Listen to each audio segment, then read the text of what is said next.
Let's meet Niel. Nathaniel Tashima, Niel, is a Japanese-American male with wire-rimmed glasses and salt and pepper hair, leaning more towards the salt end of the continuum. Niel is one of the founding and managing partners of LTG Associates, the oldest anthropological-based consulting firm in North America. Let's find out how Niel practices anthropology as a consultant for LTG Associates. How did you get into anthropology, and what is your subfield of practice? Well, as a person of color in the U.S., the issues of culture and ethnicity have always been in the forefront of my thinking. It's hard not to. Anthropology opened a door to explore that experience from an inside, from an emic perspective, as well as an outside, an edic perspective, which, when I started, I didn't know anything about. So it was a great door to walk through. I also had great mentors in my undergraduate program. Joyce B. Justice helped me create a lens through which anthropology would create opportunities for their values in a world with a professional outsider. And at the time, I didn't know I was a professional outsider until I started actually doing work and realized that there was a profession called anthropology. How has the anthropological perspective or training enhanced your contribution to your workplace? As one of the founding and managing partners of LTG Associates, anthropology in all its complexity has been the foundation for my professional approach to projects and problem solving. As a contractor, oftentimes you have a contract which does not give you that kind of leeway, that luxury in thinking, and you have to follow the bouncing ball. But some projects allow for that kind of space to exist. This brought me back to the basic question of what people and communities value and how they interpret their world. Our job as anthropologists is to highlight their voices, their analysis of problems and solutions, work with them to bring that perspective to policymakers and funders. That's in the best of all worlds. What types of industry challenges or problems do you get to help solve with this anthropological lens? Lots of examples. We have lots of history doing this.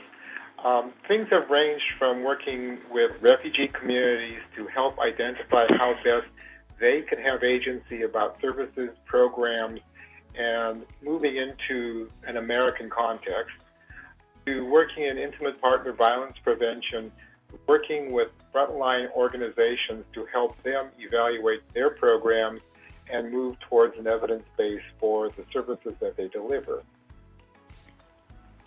Do you recall a moment that changed the way you practiced anthropology? There's actually two parts to that answer for me. And the first goes back to mentors that I've had. Joyce B. Justice at UC San Diego, who got me really thinking about what anthropology could be, putting me in position to apply it. And Barbara Pillsbury at San Diego State University forced me to be very concrete in my thinking about Asian American Pacific Islander mental health access issues. Up until then, I'd been working as a community organizer and learned how to do this from a social work perspective, but not necessarily from an anthropological. Barbara forced me to think in anthropological terms about what I was seeing. The second part of the answer is when I met my partner, Kathleen Crane, and we discovered that our vision of change and how to respectfully engage with communities, shared values, those values the logical foundation of our company, LTG Associates. We also discovered that we had fun thinking and talking about the projects, about the work. And in our world, we talk about having fun with projects. The things that we work on much of the time have really life and death consequences. The fun part is in thinking about how we bring our anthropology to those questions and how we better articulate the voices of communities, of people and families at risk for a particular issue. What is the one thing about the practice of anthropology that nobody told you as a student? How exciting and engaging it can be. Turn your entire focus to a problem and the opportunity to learn how people see their world. If any of my mentors or teachers had said that at the very beginning, it might have set me up very differently for thinking about where I was going. But in our work as LTG Associates, we're constantly having to shift from a funder or policymaker's perspective, which is already set, experience and understanding of people, families, and communities, how the world works out in the real world. Topics of concern frequently shift among policy, funding, and community. But in the best cases, the anthropological ability to voice the community, families, and individuals, questions and opportunities, sharp focus for everyone to help articulate problems in ways outsiders might not have thought about. What message would you like to pass on to future practicing applied anthropologists? Probably the most important thing is network, find professional peers.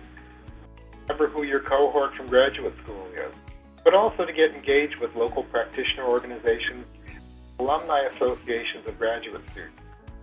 All places that you have a professional home, but professionals like myself and other people have been trying to figure out, where do I go next?